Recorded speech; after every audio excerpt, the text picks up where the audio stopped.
Today is part 4 of our sermon series examining the 6 sources of our Unitarian Universalist faith. This morning we will be focusing on Jewish and Christian teachings which call us to respond to God's love by loving our neighbors as ourselves. What is the relationship between current-day Unitarian Universalism and Christianity? If you ask this question to 5 different UUs, you will get 6 different answers. This topic is one of the most emotional and divisive subjects in our faith.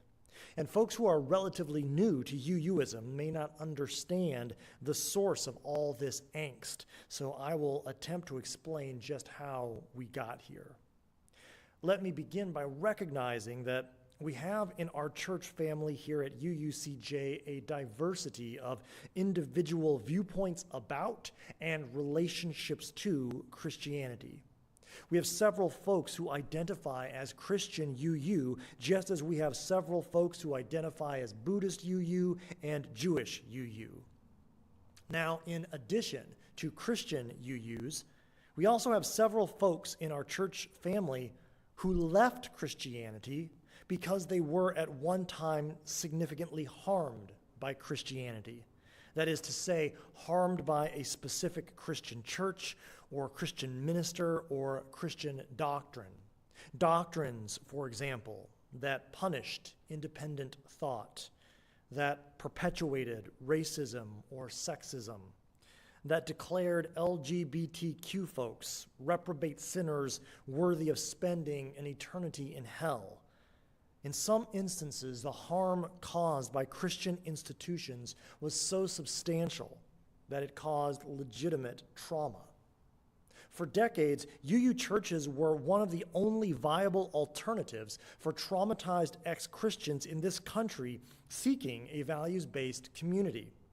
Not surprisingly, in a lot of these UU churches where tremendous theological and ideological diversity flourished, a common bond that served to bring the people together, a glue that helped these disparate congregants cohere, was a shared disdain of the religion that had hurt so many of them. In some of our congregations, this condescension towards Christianity became such a dominant part of the church's culture that self-identifying Christian UUs were themselves marginalized. They suffered insults like being called intellectually inferior or not as spiritually evolved as the humanists of the congregation. And as a result, many Christian UUs, feeling unwelcomed, left our faith and never came back. It is a tragic truth that hurt people hurt people.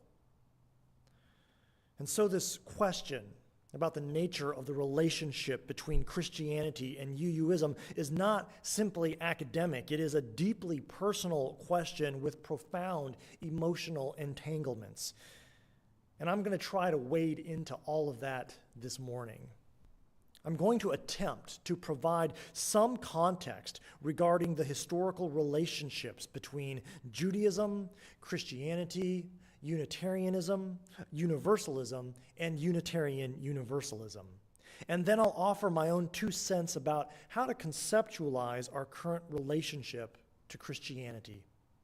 I plan to tread lightly, but the fact is, I'm probably going to say some things today that many of you will vehemently disagree with, or at least will rub you the wrong way. Please know that whatever I say, I still love you, and hopefully you will still love me. As Transylvanian Unitarian Bishop Francis David purportedly once said, "We need not think alike to love alike." So what's going to happen next is I'm going to cover about 4,000 years worth of religious history in 10 minutes. Corners will be cut, so be forewarned. So Judaism happens. It exists for nearly 2,000 years, and then this guy named Jesus of Nazareth, aka Jesus Christ, shows up. Maybe. This Jesus practiced Judaism. He was a Jewish rabbi who was trying to reform the religion of his day. and then Jesus Christ died. Now, what happened to Jesus after he died will not be a part of our conversation today. That topic will be addressed in a few weeks on Easter. Until then, just think of it as a cliffhanger. Following his death, Jesus Christ's followers, most of whom were practicing Jews as well, decided to call themselves Christians, which simply means little Christs.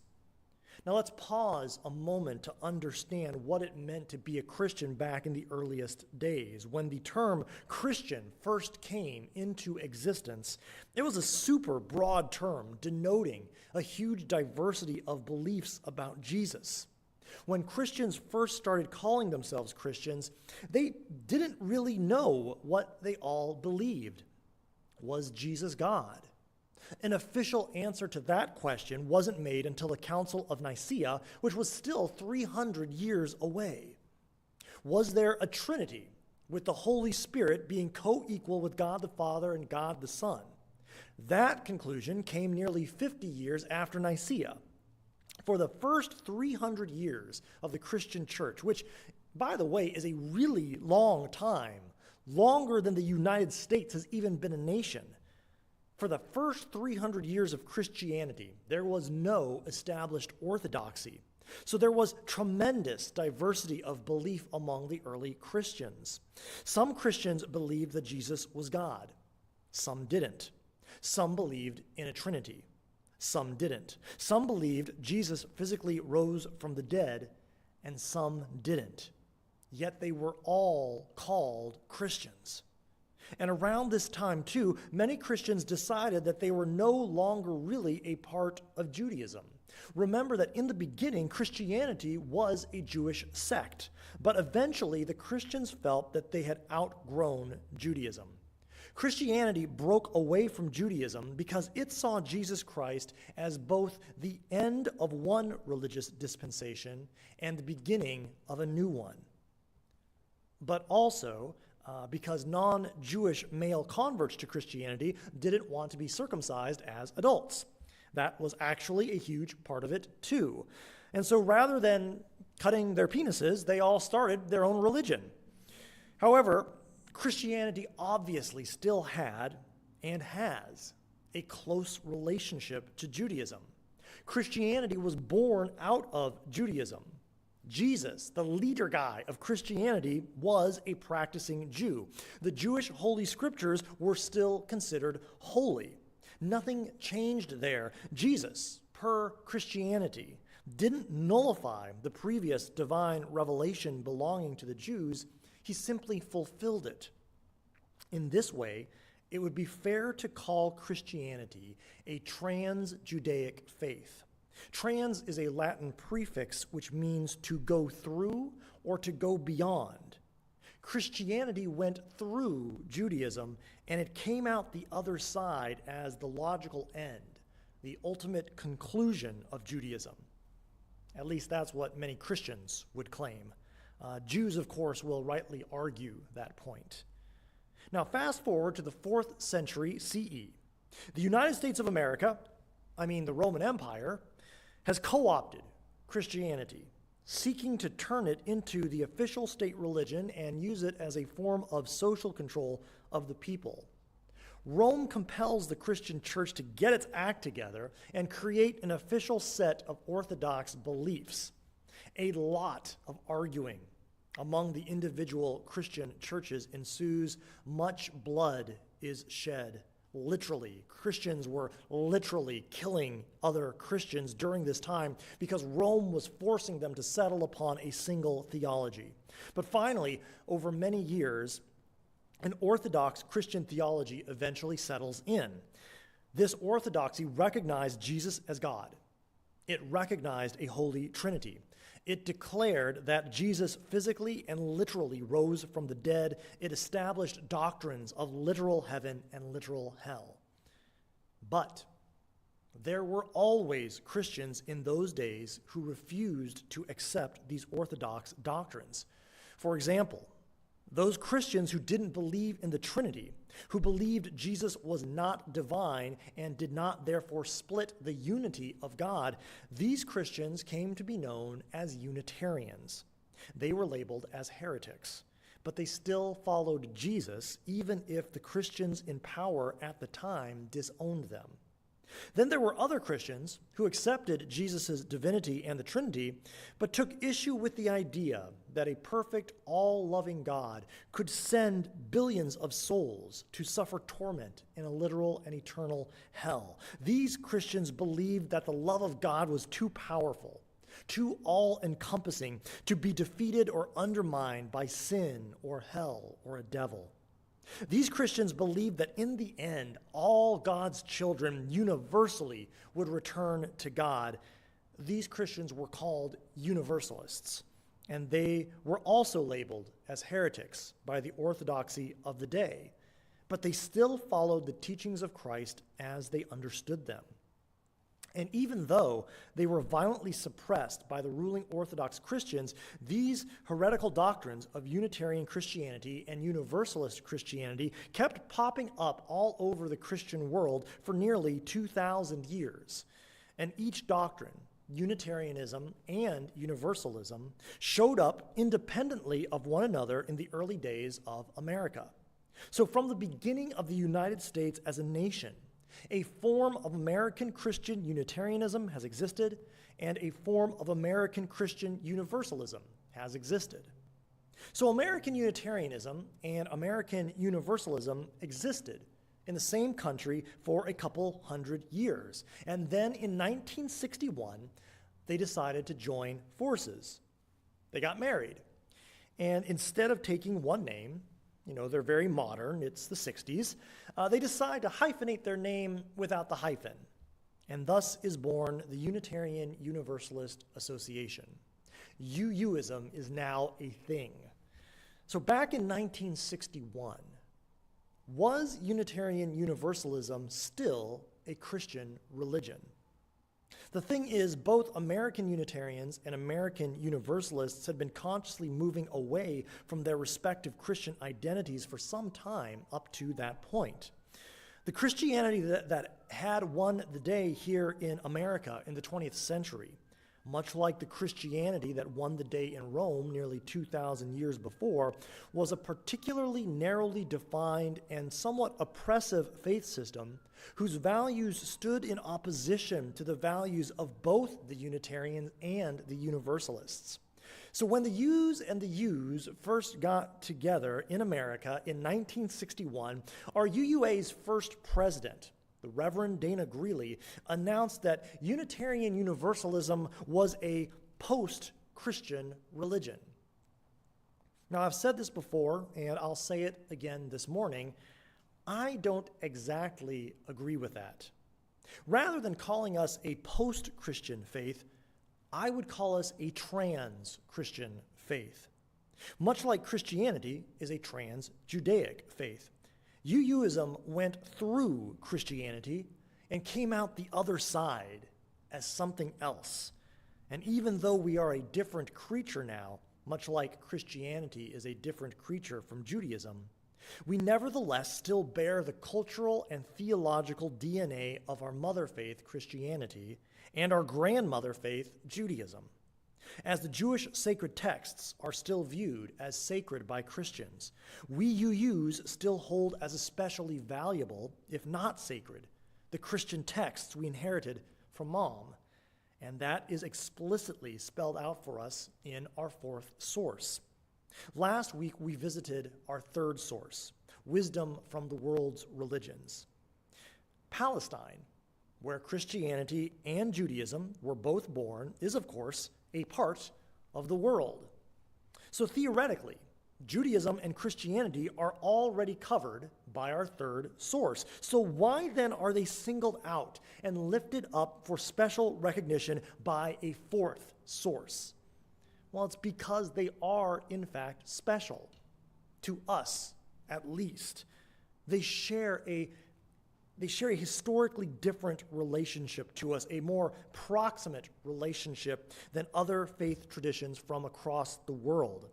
Christianity has shaped our theology, our culture, our polity, our liturgy, and our language in countless ways. All our early Unitarian and Universalist leaders, including the Transcendentalists, were Christians.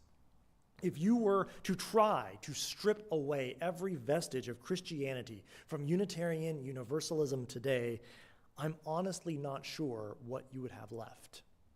Moreover, our fourth source isn't just a museum exhibit. It's not simply a respectful nod to our historical roots.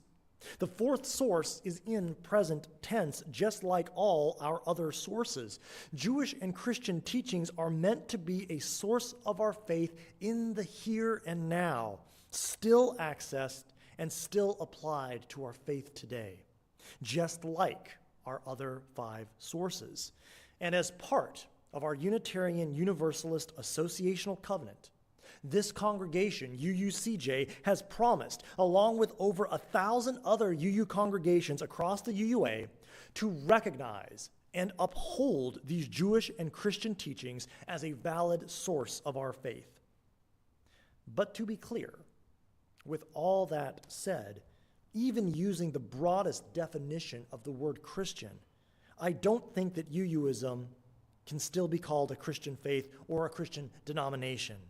And that's because no UU is compelled or required to follow the teachings of Christ in order to be a UU. One could think that Jesus Christ was absolutely lousy, a total jerkwad, and you could still be a totally legit Unitarian Universalist. I think the better question to ask is, can a UU also be a Christian? And the answer to that question is a resounding yes. Theological freedom is at the center of who we are as a people. The liberty to be a free-thinking heretic opposed to the orthodoxy of the powers that be is what we are all about. It's kind of our thing. So if in your theological freedom, if on your quest for truth and meaning, you decide that Jesus is where it's at, cool. There are today Christian Unitarian Universalists, just as there are today Messianic Jews. That is, Christians who also practice Judaism, or to flip it the other way, Jews who practice Christianity. But what makes this whole situation work for us, what makes it tenable to have both Christian UUs and non-Christian UUs knit together into a single beloved community, is the broadness of our understanding of the term Christian. We have to think of that term as having the same kind of broadness that it had in the first 300 years of Christianity's existence. Indeed, thanks to the Protestant Reformation, the term Christian is actually more diverse now than ever. There are over 2 billion self-identified Christians in the world, and according to the UN, there are somewhere between 30 and 45,000 different denominations or varieties of Christianity in the world today. So if I meet a stranger on the street and they reveal to me that they are a Christian, I have no idea what that means. I simply don't know what they believe about anything. They might be a bigot from Fred Phelps's clan, or they might be one of the Christians who stood next to me in city council chambers last year demanding that Jacksonville recognize the legal rights of the LGBTQ community. I have no way of telling. To presume that a self-identified Christian is a fundamentalist, anti-LGBTQ, anti-science, racist would be a form of stereotyping and religious profiling, much like learning someone is Muslim and then assuming that they're a terrorist. All that said, I must also recognize that giving every Christian the benefit of the doubt might be exceptionally difficult for people who have literally been terrorized by people claiming to follow Christ. And that very rational fear, born from lived experience, certainly explains, if not justifies, the hesitancy to yoke oneself to anything or anyone calling itself Christian. Fourth source be damned. But again, Here is an example of why it pays to read the instructions all the way to the end. Our fourth source is not an opening for the teachings of all 45,000 different varieties of Christianity. There is a restrictive clause in that fourth source. We are bound by covenant only to accept those Jewish and Christian teachings which call us to respond to God's love by loving our neighbors as ourselves. Any Christian doctrine, regardless of how many biblical proof texts you prop it up with, that calls you to treat someone as inferior, as a second-class citizen, that is categorically unacceptable. Such hate has no place in our faith. So if you come in here claiming to be a Christian and saying that God hates gay or trans folks, or that they are especially deserving of hell, I will be the first one to show you the door, because that belief is not compatible with Unitarian Universalism. I will gladly and proudly tell you that UUism is probably not the faith for you. Now, if you go and work all that crap out and repent of that nonsense, then I'll be the first to embrace you and welcome you with open arms. As I noted at the beginning of this sermon, this is an emotional issue for many of us because so many of us have been hurt, either by Christianity or perhaps by those hurt by Christianity. So obviously, this sermon has fixed everything, and I will never have to preach on this subject ever again. In all seriousness, one thing I do know is this: love is a powerful force, and that as diverse as all our individual views might be on this subject and others, as a community, if we keep love at our center, then with a force akin to gravity, that massive love will keep us together no matter what. It is only when our love is too weak or too small that we risk spiraling out of orbit away from one another. And so in that spirit, I will leave you today with one of my favorite bits of Judeo-Christian wisdom. These are the recognized last words of the Apostle John, who, well on in years, bequeathed this command to his own disciples as a summation of his Christian faith inspired by Jesus. Little children, love one another. Love one another. Blessed be.